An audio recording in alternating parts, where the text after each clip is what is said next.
आप सभी को प्रणाम। सैटरडे स्टोरी बाय विभा में आप सबका हार्दिक स्वागत और अभिनंदन। आज की कहानी का शीर्षक है होने का दर्द। विमला देवी की आंखों में सचमुच ही आंसू आ गए या धूल पड़ गई, ये तो वही जाने, मगर बहाना उन्होंने कुछ पड़ जाने का ही बनाया और आंचल से आंखें पोंछने लगी। नहाने का पानी बाथरूम में तैयार कर दिया गया था। प्रमोद अभी तक उठा नहीं था। 4 वर्षीय राहुल और 1.5 वर्षीय मिकी अभी तक सो रहे थे।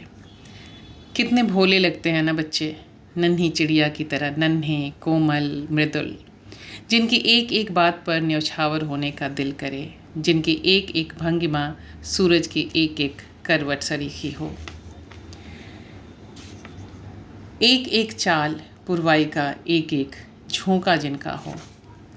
तभी अंधड़ की तरह वेगवती हो बहू दाखिल हुई और तौलिए से मुंह रगड़कर पोंछते हुए चिल्लाहट भरी आवाज़ में बोली, अरे आप खड़े खड़े क्या कर रहे हो? चाय वाय नहीं बनेगी क्या? बहू की इस आवाज़ से कमरे में जैसे भूचाल आ गया। पुराने दरवाजे की तरह वह चरमरा उठी। पानी खौल गया था, वह भी भूल जाती हैं, भूलती नहीं खो जाती हैं। इन बच्चों में कभी वह अपना बचपन तलाश करती हैं तो कभी अपने बेटे प्रमोद का। चाय का एक कप बहू के आगे रख दूसरा प्रमोद के पास ले गई, जो अभी तक सोया हुआ था। बहू ने घूंट भरी और मटमैले पानी से मुंह बनाती बोली, पानी बना के रख दिया, जब बनानी नहीं आती तब बनाती ही क्यों है? चाय चीनी मुफ्त में आती है क्या? मरी ने चाय का सत्यानाश कर दिया। बहू की आवाज़ से प्रमोद जाग गया। उसकी आंखें खुली तो भीगी बिल्ली सी माँ को सामने कप लिए खड़ा पाया, जो उसे उठाने के लिए आवाज़ लगाने ही वाली थी। प्रमोद ने झटके से चाय ली तो चाय छलक आई। उन्होंने दांत भींच लिए।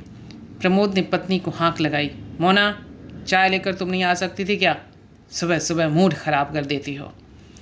मोना चील सी झपटी, जब किसी को खुद ही ले जाने का इतना शौक हो तो कोई क्या करे? अरे ये तो शो करना चाहती है कि घर के सारे काम यही करती है और हम बैठे बैठे ठीकरे तोड़ते रहते हैं। विमला देवी शीशा बन गई, जिसे हर बार पत्थर पर पटक दिया जाता। हर बार वह अपने चटके व्यक्तित्व को धैर्य के गोंद से चिपका देती, परंतु अब बार बार शीशे को पत्थर पर फेंका जाने लगा था। ओहो, फिर हाथ काट लिया। अरे जब काम करने का मन नहीं तो बैठ क्यों नहीं जाती आराम से? बहुरानी का अक्षय प्रलाप चलने लगा। विमला देवी हाथ दबाकर खून निकालने लगी। बादी खून का शरीर से निकल जाना ही अच्छा होता है, लेकिन वह जिस माटी पर खड़ी थी, बहुत दिनों से उसके नीचे से खोद खोद कर उससे पोला किया जाता रहा है। अब वह किसी भी क्षण ढह सकता है। पहली कुल्हाड़ी उस जमीन पर चलाई थी उनके पति ने। तब प्रमोद 2 साल का था। अब प्रमोद 4 साल का हो गया था। बाप बेटे में खूब पड़ती थी। पिता उसके लिए रोज़ कुछ न कुछ लाते, कभी खिलौने, कभी कपड़े, कभी मिठाई। प्रमोद को सेवई बहुत पसंद थी। वह स्वयं उसके लिए सेवई तैयार करके उसे भी खिलाते, खुद भी खाते, पर यह कभी नहीं कहते कि ज़रा तुम भी तो चख कर देखो कैसी बनी है। विमला देवी के हिस्से की सेवई रसोई में पड़ी उनका मुंह चिढ़ाती रहती। प्रमोद कहता, माँ तुम क्यों नहीं खा रही? पहले तो वो न खाने का प्रण लेती, फिर बाद में खा लेती। उन्हें इस बात का पता था कि वे चाहे भूखों मर जाएं, पति उन्हें खाने के लिए कभी नहीं कहने वाले। और सिर्फ खाने तक की बात हो तो एक बात भी होती, उनका सजना संवरना, घर की सजावट, व्यंजनों की तैयारी पति के लिए कोई मायने नहीं रखती। जिस किसी दिन वह बनती संवरती, उस दिन अपेक्षा करती कि पति उन्हें देखे इतने गौर से कि वह फूलों भरी डाल होकर झुक झुक जाए। लेकिन सब कुछ इतना ठंडा पड़ा रहता जैसे वहाँ कुछ हो ही नहीं। वे चुप रहने लगे। चुप रहना उनकी नियति बन गई। मन का दर्द किसी को बताया नहीं, आंखों के आंसू किसी को दिखाए नहीं। था भी कौन जिसे दिखाती? आरंभ से ही पति उनसे कम बोलते थे। अब हफ्ते हफ्ते गुजरने लगे बिना बात किए। हफ्ता महीने में बदलने लगा। उनके लिए जीवन कोहरा ढका वातावरण हो गया। कई बार उन्होंने कारण की नींव तलाशने की कोशिश की, प्रश्नों की झड़ी लगाई, आम पत्नियों की तरह रूठी भी, भूखी भी रही, मगर जवाब हमेशा कुछ नहीं की शक्ल में आता रहा। कभी कभी उबे हुए स्वर में सुनाई पड़ता, इस बात को छोड़कर और कोई बात नहीं है तुम्हारे पास करने के लिए, और वहाँ से उड़ जाते।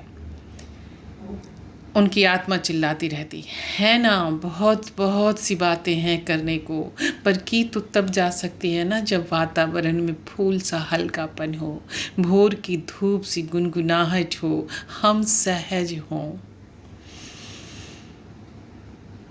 यहाँ उस तार का भाव था जिसका सिरा पति फेंकता है और जिसे पकड़कर पत्नी कदम दर कदम आगे बढ़ती है। पति ने तार फेंका ही नहीं और वह तार फेंका समझकर उस ओर बढ़ी और मुंह के बल धड़ाम से गिर पड़ी। अभी वह इस चोट से संभल भी न पाई थी कि उस पर निर्णय की बिजली गिर पड़ी। एक दिन गहन गंभीर स्वर में पति ने अपना फैसला सुना दिया। जब जीवन में इस तरह घुटन और दरार पैदा हो जाए तो उस जीवन से मुक्ति पा लेनी चाहिए। हम दोनों ने इस 7 वर्षों में देख लिया है कि हम दोनों एक ऐसी धारा में बहने वाले प्राणी हैं जिनका रुख एक तरफा नहीं हो सकता। इसलिए बेहतर है कि हम दोनों अपनी अपनी जीवन नैया अलग अलग खेवें। प्रमोद नहा धोकर अंदर आ गया था। लंबाई गहरा शरीर, बिल्कुल पिता जैसा। छोटी छोटी आँखें, सिगरेट पीने से काले पड़ गए होंठ और स्वभाव में अजीब सी वक्रता। उसकी नाक में भी जलने की गंध घुसी तो उसने इतने घूर कर माँ को देखा कि वहीं सकपकाई हाथ में छोलने लिए खड़ी रह गई। प्रमोद फिर चीखा, मोना, कितनी बार कहा है कि खाना खुद बनाया करो। जला खाना खाते खाते इच्छा मर गई है खाने की। मोना ने अपना रेडीमेड जवाबी तीर छोड़ा, आपकी पूजनीय माता जी मुझे करने दे तब तो।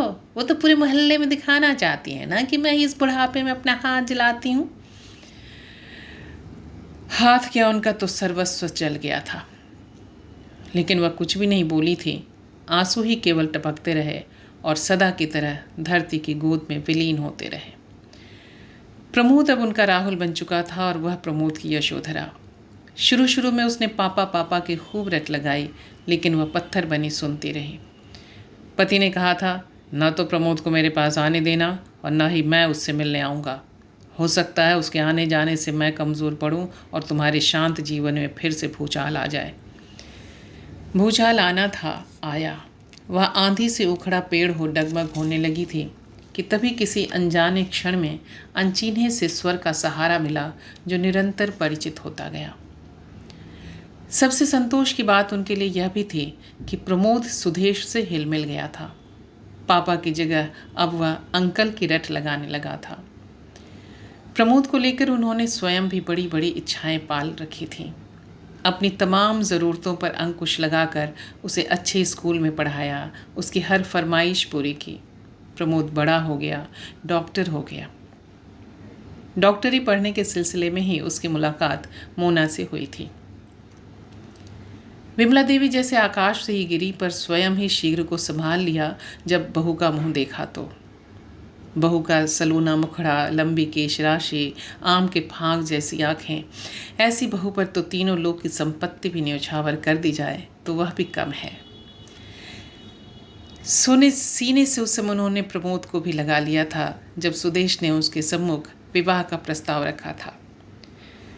वह पीपल बन गई थी, भारतीय संस्कार फन उठाने लगे। और फिर प्रमोद, सुदेश ने समझाया, वह भी बच्चा है, वह भी कुछ नहीं समझ पाएगा। फिर मैं उसे इतना प्यार दूंगा कि वह अपने पिता की याद भूल जाएगा।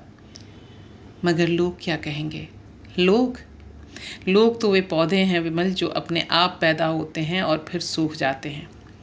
तुमने क्या ऐसा भी देखा है कि जब लोग किसी को किसी परिस्थिति में कुछ ना कहें? लोगों की बातें भूल जाओ, तुम अपना भविष्य देखो।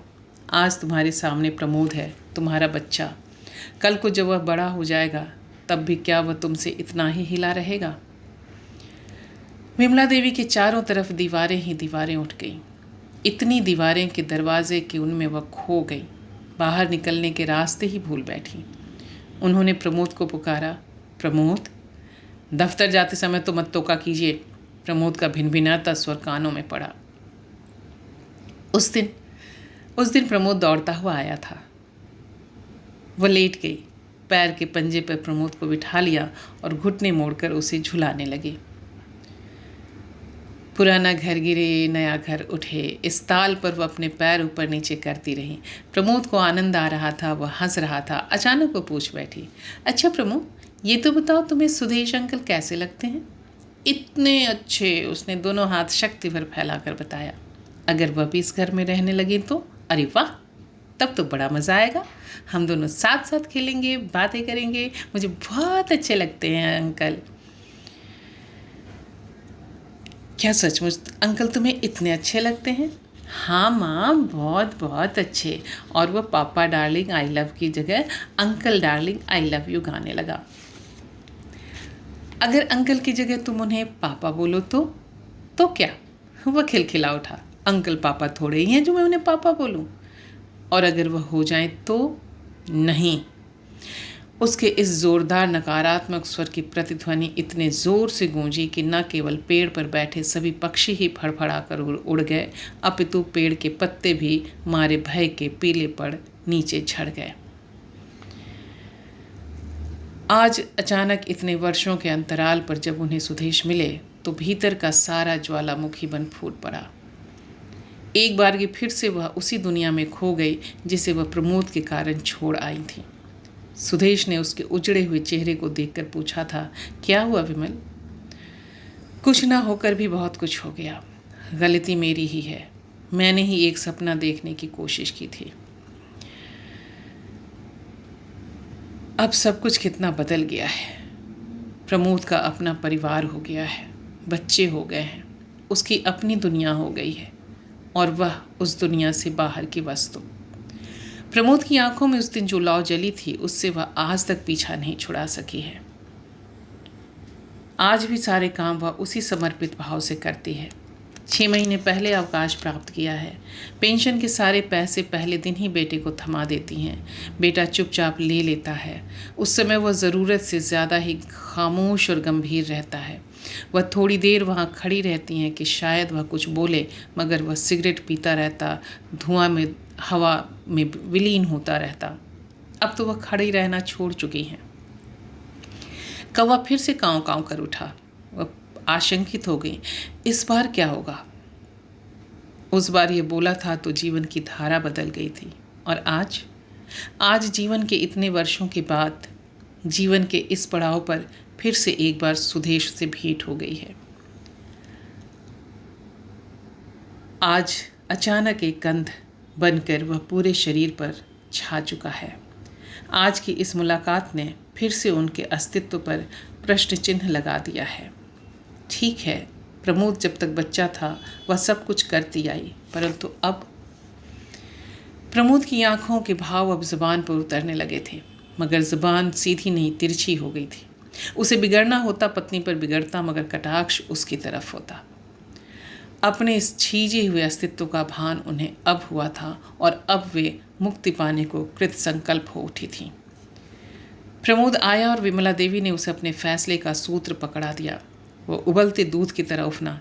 दिमाग खराब हो गया है आपका? कहाँ जाएंगी आप? हम लोग क्या खाना कपड़ा नहीं देते? आपकी देखभाल नहीं करते? और फिर लोग क्या कहेंगे? जैसे उस पर ठंडा पानी डालती वो बोली, उतावले न बनो। इतनी बड़ी दुनिया में कहीं न कहीं कोई न कोई ठौर मिल ही जाएगा। और तुम मुझे क्या खिलाओगे? आज तक मैं अपनी कमाई का खाती रही हूँ, खाती रहूँगी। 2 पैसे जिसे भी दे दूँगी वह खुशी से मेरी देखभाल करेगा। रही लोगों के कहने न कहने की बात, अब मुझे लोगों का ख्याल नहीं करना। किया था एक बार, उससे भी ज़्यादा तुम्हारा ख्याल। मगर तुमने खूंटे से बंधी गाय को कभी अपना नहीं समझा। मैं तो तुम्हारी माँ थी। मोना भी आ गई थी और बातचीत का मुद्दा समझ चुकी थी। अपने मन की भड़ास निकालते हुए बोली, हाँ क्यों नहीं जाएंगी यार, जो आया हुआ था आज। बुढ़ापे में इश्क की पींगे चढ़ाने का शौक जो जवान हुआ है। क्षणांश को प्रमोद की आंखें चमकी। सुदेश का चेहरा आंखों के सामने नाच गया, फिर लौ बुझ गई। विमला देवी शांत स्वर में बोली, अच्छा हुआ बहू तुमने खुलासा कर दिया। तुम चाहो तो कह सकती हो कि मैं उसी के पास जा रही हूँ जिसे मैंने 30 साल पहले अपने जीवन से निकाल दिया था, तेरे पति की खातिर। क्यों? क्या वह आपका बच्चा नहीं था? मेरा बच्चा मुझसे 30 साल पहले ही विलग हो गया था। मैं तो उसकी छाया भर का प्रतिपालन कर रही थी। प्रमोद काट हो गया था। मोना का गुस्सा अब भी ठंडा नहीं हुआ था। इससे तो अच्छा होता कि तू मर जाती। अच्छा हुआ जो आज बाबूजी घर पर नहीं है। तेरे इन्हीं लक्षणों से तो उन्होंने तुझे छोड़ा होगा। इससे तो अच्छा था कि तू रांड हो गई होती। होने का दर्द तुम क्या समझोगी बहू? यह तुम उस दिन समझती अगर कभी तुम्हें प्रमोद ने छोड़ दिया होता। तुझे राह में कोई यूं ही मिला होता जिसने पूरे भाव से तुम्हारे प्रति समर्पित होना चाहा होता। होने का दर्द न होने के दर्द से कहीं ज़्यादा गहरा और दुखदाई होता है। मैं तो जलती रेत पर तड़पती मछली हूँ जिसे किसी ने स्नेह का जल नहीं दिया, न अपने पति ने और न तुम्हारे पति ने। फिर भी तुम लोगों के साथ ही अंतिम मौत भी मर लेती अगर तुम लोगों ने मेरे दुख को समझा होता। पति अगर पत्नी को छोड़ देता है तो क्यों सारा दोष पत्नी के माथे पर ही मर दिया जाता है? कभी सोचा भी है? प्रमोद विचारों के झंझावात में फंस गया था। माँ का मुंह खुलते ही जैसे उसके बोलने और विचारने की धारा ही बदल गई थी। सचमुच इन 30 वर्षों में उसने अपनी माँ को सिवाय घृणा और उपेक्षा के क्या दिया? मोना फिर से गुस्से में कुछ कहने जा रही थी कि प्रमोद ने उसे चुप करा दिया। फिर वह धीरे से बोला, माँ, मैं अपराधी हूँ तुम्हारा कि मैंने तुम्हें इतने दुख दिए। मैं क्षमा के योग्य तो नहीं, फिर भी क्षमा कर सको तो तुम्हारी महानता होगी। मैं तुम्हें कहीं भी जाने से रोकूंगा नहीं। जाने से अगर तुम कुछ पा सको तो मैं समझूंगा मेरा प्रायश्चित हो गया। विमला देवी जैसे स्तब्ध रह गई। इस क्षण मात्र में हुए कायाकल्प से वह विस्मित और आशंकित थी। इतने लंबे जीवन काल में अब तक उन्होंने स्वयं कोई निर्णय नहीं लिया था, दूसरों के फैसलों पर जीती रही थी। तब पति ने निर्णय लिया था हमें अलग रहना है, वह अलग रहने लगी। तब बेटे ने विरोध किया, अंकल पापा नहीं हो सकते, और वह सुदेश को जीवन से परे कराई। अब की बार उन्होंने निर्णय लिया है तो क्या वो इसे तोड़ दें? वह अंदर घुसी।